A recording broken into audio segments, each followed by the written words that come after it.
Welcome to Mailbag, the show where we answer your questions on everything from starting lineups to sprinting sheep.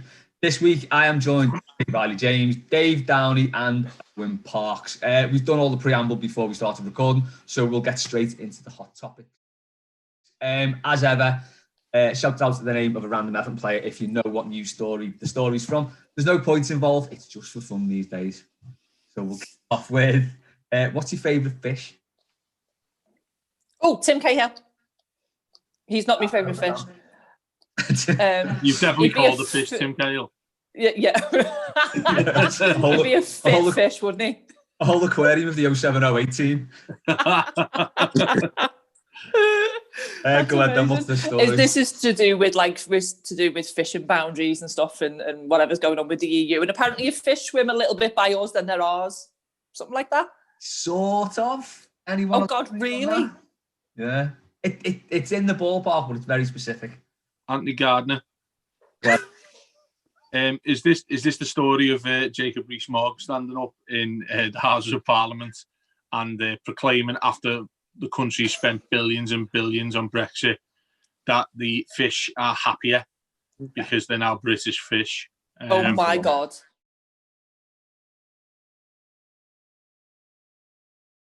There's some cat content for distraction. Hey, Bailey. Cat just saying. Oh, There we go. Yeah, let's see. So. Oh, mine's upstairs. He's absolutely fuming and he's going to kill me when I put him down. His ears are back so far there. Oh, I think the cats of Blue Room should have their own jingle. Get on it, Les. You should, yeah. For anyone listening, Dave, I've just got our cats on screen there, which I'm sure Ryan Reynolds will be. Oh, jeez. Because he has things to say about that. Anyway, let's move on with the hot topics. Owen, we'll come to you first because you bit your tongue for so long during that. And what's your favourite? I nearly called people stupid at the end. I wouldn't really say I was very upset. What is your favourite fish? You must have one. Everyone's got one. Do you know, I'll probably play a bit simple and say tuna. Tinned or fresh?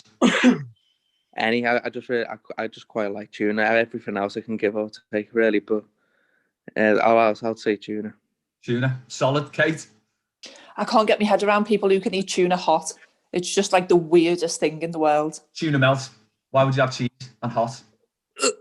No, sorry, absolutely not. It's just no, rancid. That's a game changer for me, actually. Hot tuna. So you've met the fella of your dreams, right?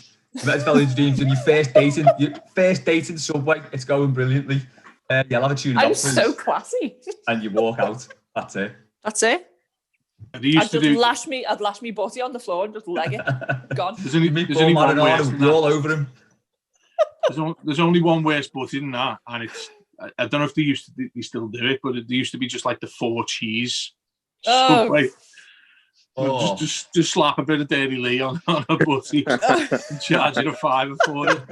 It's like Dairy Lee. It's like Dairy Lee. It's like wallpaper paste. Wallpaper paste butty. 4 cheese from Subway. Anyway, I know, yeah. I don't know. Probably something. Oh, actually, monkfish. That's my favourite I've ever had. Gorgeous meal of pickle, about 10 years ago. Put your knickers back on and make me a cup of tea. Monkfish is very, very middle class. Oh, fucking hell, Tory behaviour. Right, just bird's eye fish fingers down. Smashed it. Nice though, isn't it? Yeah. I never had it. Dave, what's yours? I'm not sort of big on seafood, and I don't know about you, but when you ever get fish and chips, which is obviously cod normally, whenever you get fish and chips these days, it's just bladdered with batter. Yeah. I'm almost certain the fish are getting smaller and smaller. There's the podcast. There's the podcast title, by the way. Bladdered with batter. They went to the deep fat fry. I'm much happier post Brexit, so that's okay. I feel more comfortable putting that like greasy batter down my throat. But I was actually going to answer this question a different way, because everyone has a pet goldfish at some point, and for this reason I was going to say goldfish, simply because when I was a kid we had one, and I'm not sure how it happened, but anyway the tank ended up smashing and in the living room, and we couldn't find the fish anywhere. Oh my God. Anyway, this is God's honest truth. So, we obviously thought, oh, you know, it's obviously dead. We'll find it somewhere because the place will start stinking or something like that. And like 2-3 weeks later, nothing happened. And I promised this is true, and I don't know how it happened, so don't ask me. But we were moving furniture, and we found the fish alive. I'm not joking. This is like 2 weeks later, underneath one of the cabinets. What? So like, I don't know how this has happened, and I'm going to have to Google it because there's some sort of scientific explanation for this.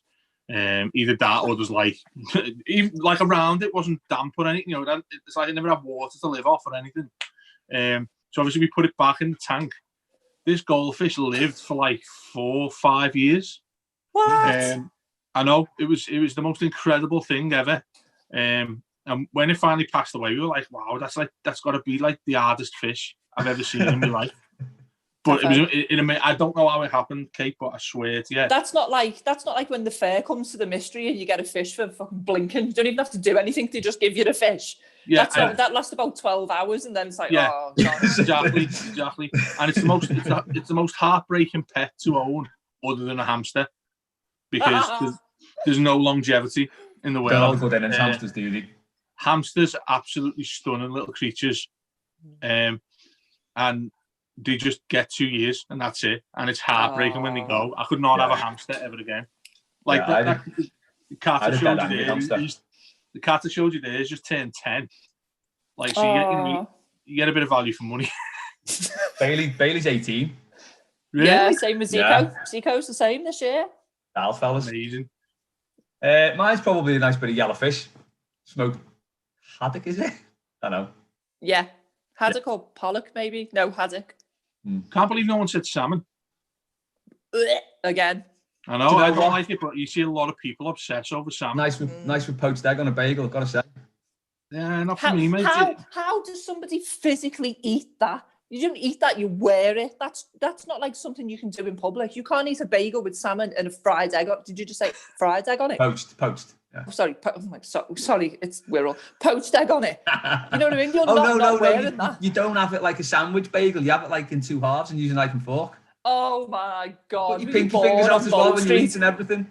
Mate, you deserve the CH postcode. I'm going to say, you want to get yourself a CH postcode. A whole culinary world opens up to you.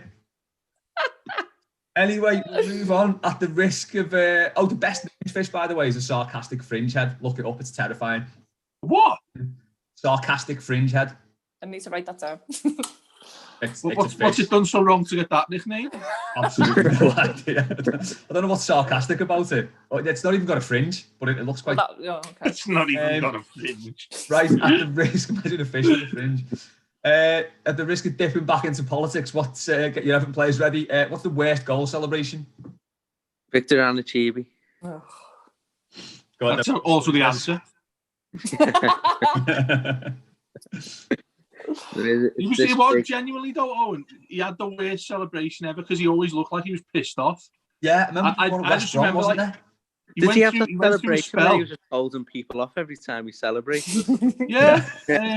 Also, I don't remember, but he went through like a spate of scoring goals off the bench for that, and he was like, you know, he got something ridiculous like 7 in 11 or something like that, but they were all off the bench. This must be like 05, 06, 07, something like that, and he'd just be fuming quite clearly because he wanted to send a message to Moyes that he wasn't starting games. And I was like, the government. I was like, you know, he scored a last minute winner, and like he'd be fuming about it, and I'd be like, "Fucking hell, Victor, you're ruining the game for me, mate. At least raise a smile." Selfish bell end. That's it. If anyone thinks Richarlison's miserable, just go and look at Chibi. Christ. Yeah. Owen, go ahead, what's the story? Well, the answer is the government's having a big kick-off over Everton celebrations, it seems, but footballers' celebrations in general. No one mentioned it until Michael Keane scored, I don't think. Oh, I know. It was ridiculous, wasn't it? And again, that was another deflection, I think. 1,500 people died of COVID that day. And then the next day, the media are just reporting on goal celebrations. Should footballers be hugging? It's like, well, they're all over each other at corners. What does it matter? It's a contact. We're all tested. Anyway, let's not go into that. So go ahead, what's your worst goal celebration? Well, that Victor Anichebe one's a great shout, actually. But I remember vividly, I don't know when it was, Jagielka went through like a run of games where he scored a few goals, and I remember his celebration really annoyed me. He was just doing something really weird and it annoyed me. But it was Jagielka scored, so I let it pass. But I remember a really annoying celebration. He scored like 4 goals in like 6 games or something from set pieces and whatever. But he just came up with like, I don't even think it was the same celebration. I think it was just a different version of a worse celebration you'll ever see. I can't remember, what was it like? Was it like Shearer's hand raising, just something dead boring? Like, just... It was just really terrible. It was different every time. My point being, Phil Jagielka had terrible celebrations. His one in the derby was a joke, wasn't it? That really pissed me off. That, and I know he said afterwards, after he scored the goal, that he was that amazed by it that he didn't know what to do, so he just sort of ran around with his hands by his side, just looking at everybody. But I'm just waiting for the day. Celebrating goals, Jagielka. Yeah, well, mine, I'll do your job for you, Reilly. Mine is Jolie and Lescott's away at Liverpool at the Kop in the FA Cup. When we secured the replay before the Gosling game. Yeah. And the thing that got me with that is basically he was on Instagram last week and he was asking about people's favourite goal celebrations. Obviously, mainly City fans were talking to him. So I replied to him and said, surely you've got to regret the one at the Kop because basically you scored and just stood there and looked at them. And he said that this is on. I'll send you the screenshot. He said to me, I wanted to go nuts at the Kop end because he like they give him a dog's life, didn't he? Because of having looks and stuff like that. And he said, I was stopped by Victor Anichebe. I'll show you. You can use Les. I'll send you the screenshot. You can use it as the picture for the pod. But I was like, oh mate, you should have been like, I just wanted to dive in there and stuff like that. And he said, Victor Anichebe told me to tone it down. I think we need to just finish the show there. That's it. Done. It's so funny that's come up though, because like in a meeting where, because of this stuff that the government and Premier League is trying to clamp down on, I said that I pitched as an idea yesterday. Oh, you need to ask, because Jolien was on with us. I said you need to ask him about that incident because we were talking about players controlling celebrations. Is it possible to and stuff? Yeah. And I was saying, well, it is because they pre-plan a lot of them, don't they? You think of like when Mina and Rodriguez and all that were dancing in the corner and stuff. I was like, you can quite clearly do it if you want to. I said, ask Lescott about Victor Anichebe sort of trying to steal his thunder at the Kop. He didn't use it. You'd be fuming, wouldn't you? You got the chance to give it loads to the Kop, and I'd never get over that. Yeah. You'd be absolutely gutted. Dave, that sounds boss as well. I reckon loads of people would have jumped on the back of that, you know. Yeah, no, that's what I said. Like I said, social media to go crazy with stuff like that. Yeah, definitely. For me, any single goal celebration that doesn't involve Luca Dean until the last minute because he looks like that little annoying kid who always wants to join in at the end. Right, and all right, it's because he's a little bit shorter, but he does genuinely look like that mate's little brother who tags along with you everywhere. To the point where I had a load of screenshots to prove me point at one point. So yeah, unless Luca Dean's like literally in the fray and he comes legging it down to jump in, then I feel it's a bit mean. Your mate's dead handsome little brother though. Fit nose. Yeah. I think you'll find actually it was you who referred to him as that sexy little French fucker. Well, he is. Let's make no bones about it. He is. Even I didn't go that far. The one that sprung to mind for me was Loire when he injured himself during the summer. So he was playing for Portsmouth. He scored an equaliser against Arsenal. Did a trademark somersault, and I looked back at it before, and he lands, and he sort of grimaces, but like sort of styles it out. Oh God! He comes and picks him up, and he's sort of still grimacing. He's thinking, "Oh fuck today," and he doesn't want to look like a knobhead. So I think he plays on for an extra couple of minutes and then ends up going off because he's done. And then he's off. I always thought Peter Beagley was going to do that. To be honest, when he scored, thought he's going to do himself in here. I'll tell you what my favourite one was when Coleman scored against Brighton a few years ago, and because he'd been getting sticky, went on his knees and told the Glasgow to F off. That still annoys me to this day. You know, I've never forgiven that. Oh, was like, mate, you've been shit for the best part of 5 years here. Why? Was that the kiss in the bad, Javez? Ear cupping. Oh yeah, that was it. Yeah. But then he does go weird when he scores, doesn't he? Remember down at Swansea? Yeah. Like proper Tamori Ketspire effort, wasn't it? Yeah, it was, yeah. Do you remember when the last time we won the derby, Kale scored that goal and he did that mazy run and set it up? Yeah. Kale runs over, does his corner flag bit, and then he's running along the paddock. Coleman goes over to him and like go and Google this afterwards. Coleman's like aggressively pushing him, and I've no idea why. And he looks like he's really pissed off with him. Maybe because he didn't thank him for the goal, because he just runs right past him, does his corner flag bit. And then Coleman, you can see Coleman's like with this really angry face, like pushing fuck out of him as he's running down the paddock. What's wrong with you? Yeah, he does seem maybe it's like it sets him off. Maybe he's got like a tick. Yeah, just becomes aggressive. About goal celebrations or something. Right, that's it for the hot topics. Move on to Ask Us Anything. We're going to kick off with one from Paddy. Owen, I don't think you've seen this one, but it's fine. You'll know what we're talking about.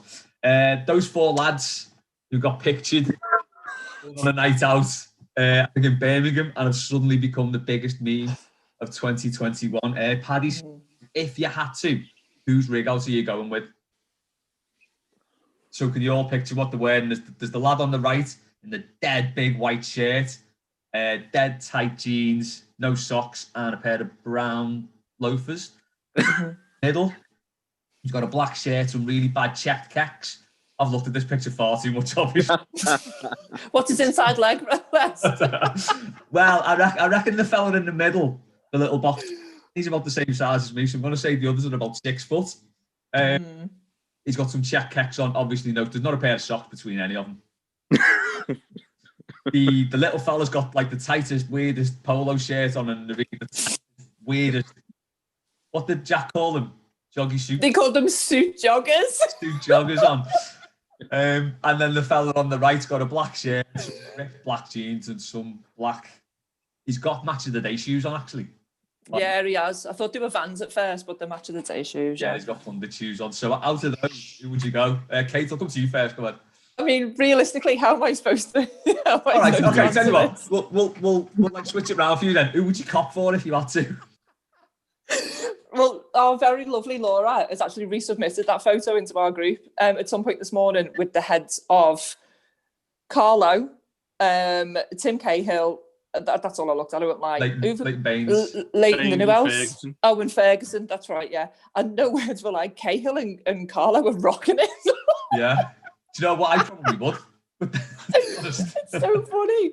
The worst of it, I just think, oh, what would I wear out of what would I steal, like girlfriend potential out of what you've got on? It'd be the lads in the white shirt, you know. Yeah. For that only reason.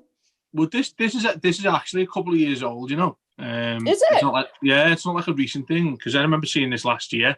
Yeah. And one of the websites with the lads in the title, or I don't know, Bible or whatever, caught up with the lads. They found them, hunted them down, and interviewed them all. And the one of them didn't want to be known, like his name and stuff. The other 3 were happy to talk and just said, it's just something that's got out of hand. But like apparently, they weren't happy about it, basically. And then another photo emerged of them with a bottle of Grey Goose in the hand. Yeah. I think he might have been trying to veer away from the stereotype. And the little chesty guy in the middle was like, no, I don't want any of this. I'm not talking. I don't want, and didn't see the frivolity about it. But in answer to the question, Les, it'd probably be that fella, the bouncer on the door in the background for me. At least he was wearing socks. Amazing. You know it's a bad rig out when you've seen a dress like a bouncer. Owen? I mean, I'd rather never leave the house again. Fair enough. That was someone posed that question, didn't it? It was like, if you had to wear one of these every time, one of these outfits anytime you go out, or would you put it with another year of lockdown? And people are like, I'll stay in lockdown all my life. I'm not wearing any of it. I think for me, it's the fella on the left who's just in all black, because you can kind of get away with there's nothing too outrageous about it. If someone had a gun to me, I'd have said him, but yeah, his jeans are still shit, like. Yeah, not happy with the sunglasses on him, no less. Has he got sunglasses? I think so. One of them's got sunglasses. I think it's him. If I'm thinking of the picture right. He's got like these like orangey tinged sunglasses on. Oh, wow. Little did they know when they left the house that morning to change the light for it. The thing that gets me as well is like the size of the phones in the pockets. So if it's tight that your phone shows up that much, they're really... Les, they're that tight you can see the apps, never mind the outlet. Oh my God. So apart from dressed like one of those fellas, Laura Gates has asked, what's the weirdest thing you'd do for 30k? Dave, want something outrageous from you here? Sounds like it's made for me, this question, doesn't it? What would I do for 30k? See, I think it's difficult, this, because normally these type of questions are like, what would you do for £1 million? And you're like, that's quite easy because there's pretty much not much I wouldn't do for £1 million. But when it's 30k, I'm like, there's a boundary here now. Do you know what I mean? There's like, could I possibly be happy with myself doing a certain thing for just 30k? So it's an excellent question. Nothing involving nudity. I don't know. I've just got some sort of I'm a celebrity bush stuck a trial type of thing in my head. Because like that pet, I'm like a massive claustrophobic person. So like if you put me in a cave or anything like that, but I guess you're looking for outrage, Les. Yeah. So basically, would kangaroo's arse for 30k? Would you what? Would you eat a kangaroo's arse for 30k? Yeah, do all that. Don't mind it. Is it still alive? Still attached to the kangaroo.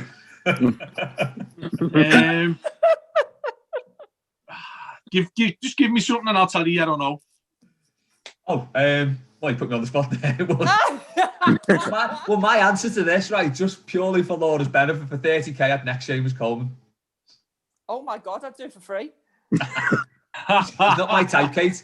He's really not my type either, but I'm only messing. Can I just make a point of saying, as soon as you posed this, as soon as this came up, right, somebody on my timeline on Twitter tweeted to say, I've just seen my cousin on Naked Attraction. How's your day going? Oh my God.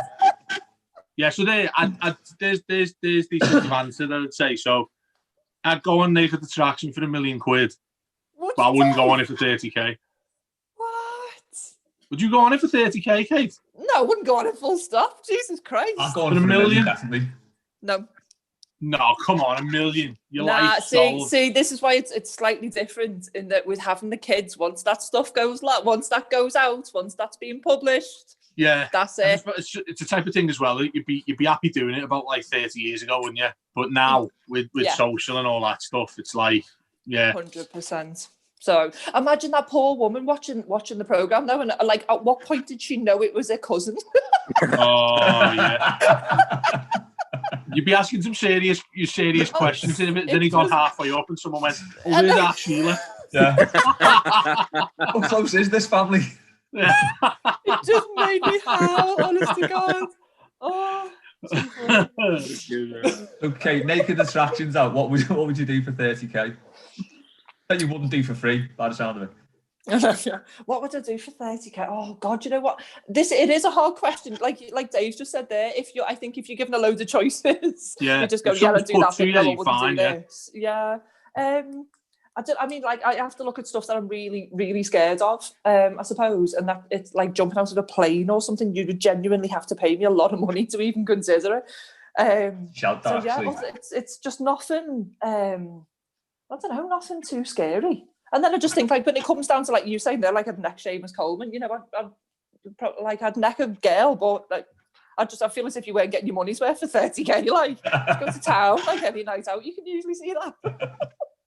Not me, just women in general. there's a pain type of thing. Yeah. Like that. I'd take a punch off Mike Tyson for 30k. Oh my God, that's crazy. Would you not do that? Oh God, that'd be it. I'd be like a square dig in the nose. Oh God, no. Mind you, you'd be spending the 30k to get yourself. Yeah, exactly. Straight down to Rodney Street. Yeah. Owen, what would you do?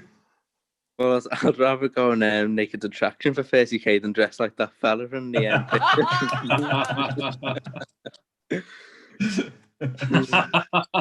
Right. Do you reckon they, the lad who didn't want to be known, do you reckon if someone said to him, are you happy to take 30k for this to happen, before it all did? Do you reckon he'd take 30k basically to have his face plastered all over every single person's social media? Do you reckon he'd take 30 grand for that? The Daily Star have definitely broached that already. Yeah, I would do it again. Would you like lose your dignity for a year for 30k, basically? Wow. How good's the song? It's so good, isn't it? Freaks me out, that. It's too good. Oh, mate. The fact that someone could do that to a normal static photo of you. Yeah. Petrifying, isn't it? Terrifying. Yeah, absolutely. Jonathan Gard's asked, if you could adopt Ben Godfrey, what would the number one reason be? Kate, I've got to come to you first. To be honest, without alluding to how old I am yet again, I came to an astonishing fact this morning, right? And that whilst I would have been a very young teen mum, I'm just about old enough to be his mum, which I feel as if it ruined my answer slightly, and that I'd have to sign some kind of register. So I'm going to change it, and I'm going to say that I'd have him as a really hot babysitter. What is he, 22? Yeah. We've all seen 23. We've all seen the films, Kate. We know how this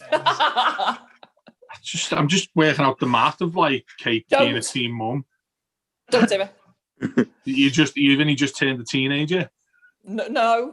I'd have been about 15, shall we say? I thought you were younger than that. It's the grey hair. What can I say? If you could adopt Ben Godfrey, why would you do that? I'd use him as a butler. I'd like to have him sort of weight on my hand and foot. I'm heterosexual, but I wouldn't mind him doing it with just a bow tie on, I have to be honest. Yes! I'm coming around later. I'd just be so good at manual labour, wouldn't he? I could imagine him being so good at DIY. Sorting your shelves out and all that, and need the car sorting out and all that, Ben. I'd just have him as a handyman. Oh my God, especially if you needed anything massively just knocked over and you just slide in like a fruit machine, he smashed it. Do us a favour, Ben, just lift all those logs out the garden for us, please, mate. We need to pitch this to the club for the YouTube channel. Yeah. It's like a little one-man JCB, isn't it? I'd love to put him. I sound really nuts here, but I'd love to put him through some endurance stuff. Dave, we just worked out what you'd do for 30 grand.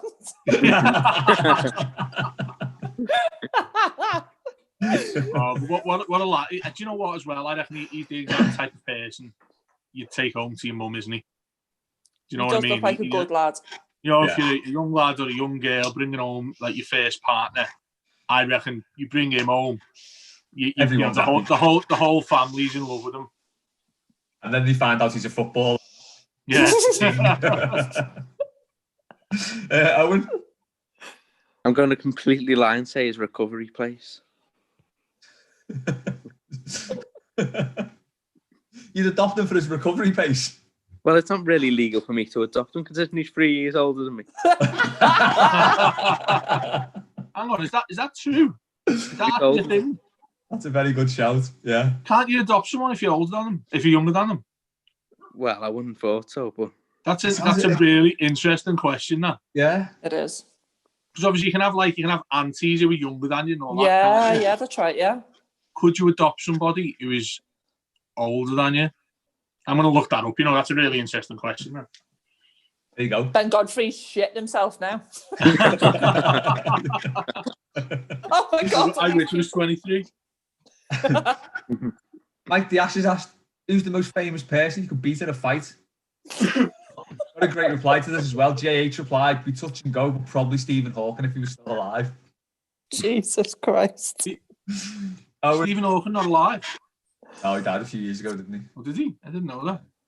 Owen? Who are you having a straightener with? Eddie Howe. Of course you are. I'd love a scrap with Dirk Cout. but I think he'd do me in. I get like delusions of grandeur when I think I'd slap him up, but I know like his physical stamina, he'd outlast me. I reckon I'd have like 2 digs in me, and then he'd just go to work. Yeah, I mean, I'm taking this far too seriously. I'm thinking about his reach. You know, this is the sheep question all over again, isn't it? Yeah, exactly. Yeah, far too deep into this. Amazing. I reckon I could fill in Joe Cole.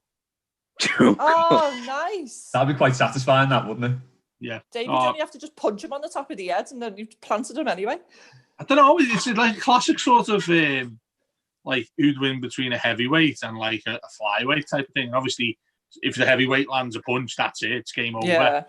But like you think of somebody like Joe Cole would have some. Well, he wouldn't necessarily because he was blown out of his ass at the back end of his career, wasn't he? But I would like to think he'd have some serious stamina and pace. So if he like little shots around the body and stuff like that. I'm taking this far too seriously. Dave's even got his Rocky hoodie on. He's going to throw the hood up in a minute and start legging it up. You can't see like below my shoulders. You can't see below my shoulders, but I'm like that. Got a towel wrapped around your neck under your hoodie there. He's throwing him out to digs out. Owen, on Eddie Howe, right? How are you taking him down? What's your finishing move on Eddie Howe? Question I never thought I'd ask, to be honest, but I wouldn't have thought it'd be too difficult considering it's Eddie Howe, and he took beating to at least 6 years in the top 6 and to get a Man City and whatnot. So I shouldn't imagine it'd be too difficult to take Eddie Howe down. Though I'll say that would make a right mug out of me, wouldn't he? He's giving me and Dave horrific flashbacks to trips to Bournemouth there. Yeah. Oh, right. Kate, who you back? Fun times. I reckon I could have Amanda Holden, you know.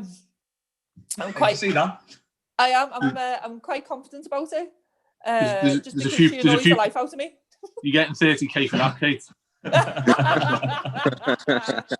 All right, as per usual, let's go through the stipulations. Clothed, doesn't involve jelly, doesn't involve any kind of other random substance, but I would just genuinely rag her hair extensions out. She's just I'm sure she's genuinely lovely. No, annoys the life out of me.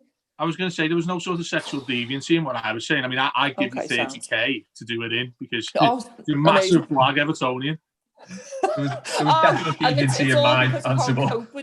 I can't cope with the jealousy of her and DCL being all like, oh yeah, come down to the ground on me. Oh.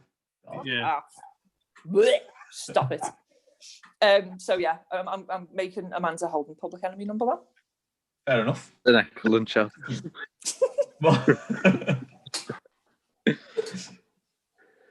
Michael Blakey asked, what have you ever got for free that's better than James? I'm going to say David Rodriguez Rubio. Dave? Oh, well, absolutely nothing really. I mean, I know that it's a massively loaded question, isn't it? But I'm trying to think if I've ever been given a refund when I went due one. Oh, I tell you something one time. Me and Hayley, this is 2016. I was going to Las Vegas for my birthday, and I just got a new contract phone, and I bloody dogs. It come and it was like the latest iPhone it was. And then Hayley was like, "Oh, do you know what? I might get a new phone. Mine's crap." So she sold it, and then she was like, "Do you know what? I've changed my mind. This is like too expensive. The contract's too expensive, whatever." So she cancelled her order online, and it ended up coming anyway. So she got like a brand new iPhone, and I was like, "Did a SIM card come with it or anything like that?" And she was like, "No, nothing at all." So like we rang Vodafone, and I was like, "Can I just confirm what lines are active on the account?" And they were like, "It's just yours." And we were like, so we've basically been sent a free iPhone, which we sold for like, at the time, like 400 or 500 quid and just put it towards our holiday. So that was pretty nice. But would I pay that for James? No, I mean, yeah, he's just been awesome, hasn't he? And I was saying on one of our weekly shows a couple of weeks ago, doesn't feel like he's actually achieved his best with us yet. I don't think I've seen him play at his best. Yet he's still able to do what he's able to do, and just think he's given everybody a lift in terms of the profile of the club and stuff like that. So flat answer to the question is absolutely not. No, I've never had anything as valuable, sexy, or as good as football as James Rodriguez, including a free iPhone. Owen? No, but I'll tell you what I didn't get for free. Remember when Tesco meal deals would be doing the big shot? Saying, "Oh, I'll give free Tesco meal deals out if you achieve no likes or retweets in a day." Well, I didn't. I still haven't received my free meal deal. So if I go on the platform and say that I'm disgusted with Tesco. I think we need to get onto them about this. Did you put a time limit on those things, Owen? Yeah, it was from like 1 in the afternoon until 1 in the morning the next day or something stupid like that. But I managed to do it on another account that doesn't have many followers, but I managed to do it.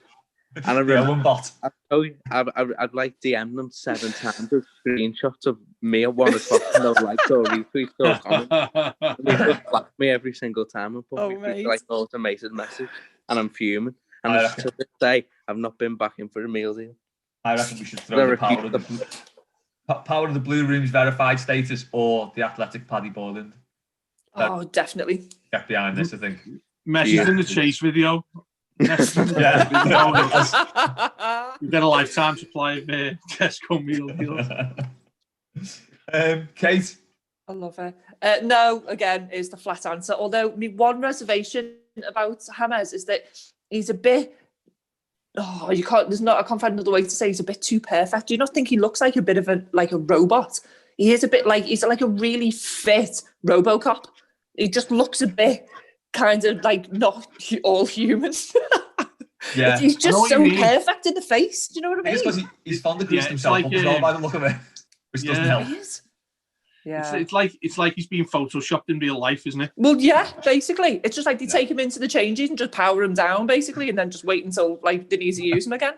Maybe he didn't have the right batteries. That's why he was out for a bit. Well, that's what those leg things were. That was like his massager, I think. That's what I mean. It's weird, isn't it? No, I haven't. An upgrade with a small child when flying transatlantic is probably about as close as I've gotten. So from 2 seats all the way to Las Vegas with a 16-month-old child. It was for a wedding. Nobody takes kids to Las Vegas.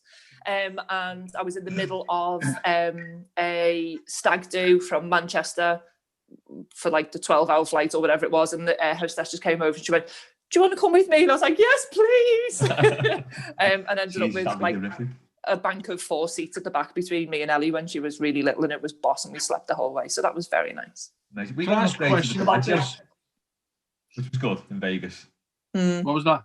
We got an upgrade in the Bellagio, so we got a front looking out to the fountains. Oh, amazing! Which we nearly turned down. Do you want an upgrade?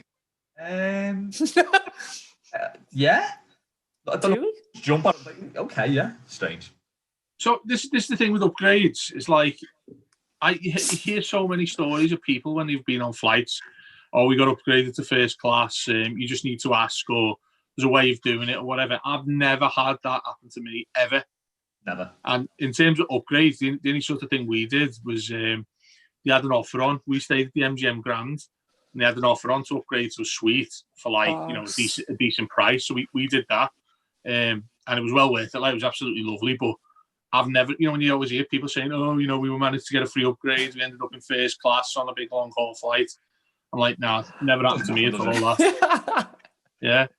I think my best freebie, actually, I got tickets off Nationwide to England v Italy at Elland Road. Oh, nice. It was amazing. In the so we had the tent at the back where all the footballers, pundits and that go. So it was free ale, free food, and I ended up getting a lift home off Chris Kamara, which was fun. Oh, really? Wow. Yeah, I've been sat by him, and I think he was grateful because I've been talking to his wife all night while he buggered off doing the rounds. Oh yeah. I think I kept it occupied for him. So was it Jeff? At the end of was it Les? At the end of the night, me and... If someone in Chris Kamara's car, but who, Jeff?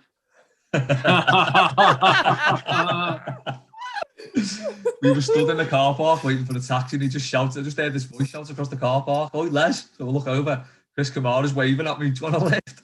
Okay, yeah. Sound. Yeah. Amazing.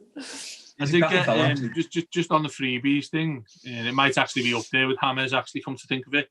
when I was at City, I got given free tickets to Chris Maloney's homecoming alongside Gary Barlow.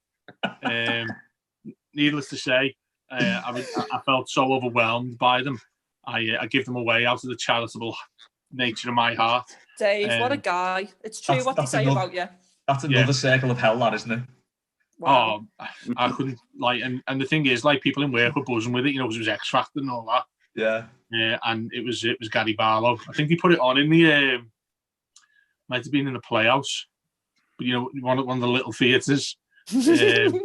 So, you mean he didn't sell out the Echo? What are you on about?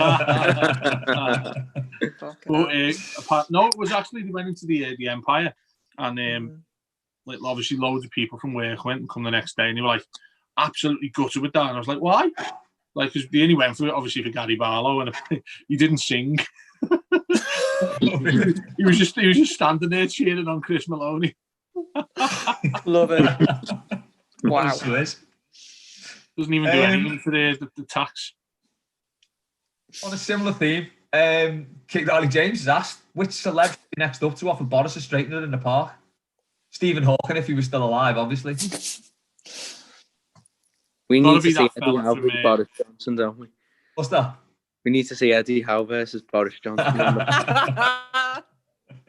Got to be Greg Shadwick from Brookie, hasn't it? Oh, amazing. Barry Grant. But Greg, after he offered Sergio Ramos a straightener for injuring Salah that time, I can't remember what his real name is, but I tweeted him that, and then he replied with something really kind and really nice. And I was like, "Shit, you've ruined me vibe here, mate. I want you to start kicking off and giving me some shit, offering me a charity boxing match. Stop being nice, Greg." Yeah, that's a good shout, that. Katie, were you thinking? Well, this all stems from Ronan Keating coming out with this random tweet of right, I've had enough of this Boris at him and everything. You should go to the park, socially distance and that, and talk about the state of the art, you know what I mean? The state of music. Boris must have been fucking shit myself here, you know what I mean? But I just thought it was quite funny. Who would I love to see? Ronan Keating talking about the state of music's a bit rum, isn't it? Oh, well, yeah, the irony. I'd love to see him take on Little Mix or something, a proper girl band. I'd love to see him beat the shit out of him in the park. It'd be so funny. Oh, I reckon Little Mix would like the most people, I reckon. Well, this is the worst. It would be so funny. The worst thing. This is the worst thing since Brian McFadden orthodox ISIS. Yeah. Remember that? Yeah. Where he's I'm all of a sudden I'm so just fed up of all this shit. Would anyone be up for coming over to middle of Afghanistan or Syria, whatever it is that they are, and we'll bladder ISIS? And then he started stipulating no weapons, just hand-to-hand combat. Yeah, man to man. Yeah, because they're known for their integrity when it comes to fighting, aren't they, Brian? I think unfortunately, the only person who took him up on it was Kerry Katona. Yeah. I think Bellew said something similar as well. He wants to take ISIS on. Maybe we should do that instead. But what's the Anthony Middleton show? What show is that? Bible one. Yeah. What is it? What's it called? Can't remember. That one where celebs go on it and all that. Maybe they should just do that against ISIS. Well, my idea for this was Jacob Rees-Mogg, Mark Francois, Desmond Swain, Michael Patel, Matt Hancock, entire Tory party in a Royal Rumble death match. Oh, amazing. So last man standing. We've almost come on politics there. Quickly, because Kate's battery is about to die and we've done over an hour. We'll finish with some Mike Blakey. If there were fans in the stadium, would we be in the same position, or would we have won a few more home, lost a couple more away? Owen, what are your thoughts on this? Think it's affected us? We wouldn't have won as many away games, despite the fact that I would say, I've said for a while, Carlo Ancelotti's away record at Everton's incredible, really. Outstanding. Well, the last 6 months or so, even before we sort of finished, he was getting on a really good run of wins. I don't think we'd have quite replicated what we've done in terms of away wins, but I also don't think there's a chance we don't win Leeds or West Ham at home. So I think somewhere it'd be around a similar points total. Maybe not as many, but slightly a few less. But I put it this way, I don't think we'd be in bad hands either way. Yeah, I'm not sure we'd have lost that Man United game in the Cup either, you know. Although we bladdered us the first sort of 20 minutes, sort of as the game sort of like wore on, we kind of grew into it a bit more and we sort of levelled off. And it was, so being in there, it was really hard to sort of generate any sort of angry atmosphere without just sounding like an angry fella shouting. Because everyone was distanced, there was only 2,000 in there. It's dead hard to like get any atmosphere going. So I think we probably would have stuck that one out, maybe done better. Probably would have got one of their players sent off as well. Kate? Yeah, I've got to echo what Owen said there. It's really interesting, this, because obviously it's literally never happened before, and how the psychology works and like how different it is for the players and that, you know, to not have the consistency of a home crowd, and then obviously the passion that drives away fans to go the length and breadth of the country, you know, on a regular basis. If anything, it's just a really interesting study. I'd love to see what's actually done with it, you know, come the end of the season, and see what the disparity is and see what the comparisons are. I don't know. I would like to think, you know, that the team, that we always benefit from having a home crowd in, and like sometimes it is just that final push, or you know, and for the fans sometimes it is just being able to just kind of like have a bit of a release and just kick off at the away fans and stuff, and you know, feel as if you've got it off your chest. But like Owen's just said there, you know, in terms of away form, I think we may have benefited from it. It's hard to know, isn't it? But I'd like to think, you know, from the fans' point of view, we might be doing slightly better at home had we have all been there. Yeah. Dave? Yeah, I think we'd have bottled a couple of those aways that we won. I think, off the top of my head, Wolves. I don't think we'd go and score that goal that Michael Keane scores.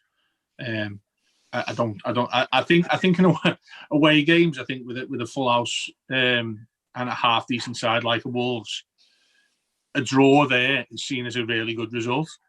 And I think it would have felt like we were hanging on a lot more than we actually were. And the fact that we did go eventually and score and win the game, I don't know if that opportunity happens if they've got a crowd at home. I think Everton are more happy to contain Wolves and walk away with a point. So that's definitely benefited us, I think, away. At home, yeah, I mean, yeah, I think Leeds actually, the Leeds game would have stood for me, because I thought Leeds were pretty decent on the day. Had plenty of chances against us. We just weren't the races going the other way, and their fitness told in the end as well. But then, you know, I think West Ham, a game of that importance at the time for us, to get to where we needed to be in the league, I think there's no way we don't at least draw that one. And I think as well, you know, you can look at those games where we look like we've been flagging, everybody's looked like they need a bit of a rest and a bit of a break. That's where the crowd generally carries you over the line, isn't it? And you get that, you know, that adrenaline. So probably that, and I agree with you with the cup game. I think probably we'd take that to extra time, maybe pens.